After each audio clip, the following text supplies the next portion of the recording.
التي جرت العادة بين بطل دوري الأبطال وبطل كأس اليوروب ليج، وبالتالي أكثر من بطولة مهمة تنتظر الريال. الله صاروخ من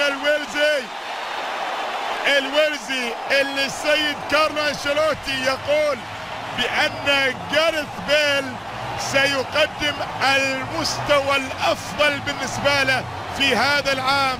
الكرة كانت للإنتر، ولكن الضغط على حامل الكرة يصل بالكرة إلى مين؟ إلى اللاعب. يا سلام على قذيفة الويلزي اللي خادعت سلوفيني. شوف الكرة هذه تذكرنا بكرة روبرتو كارلوس في مرمى فرنسا في عام 97.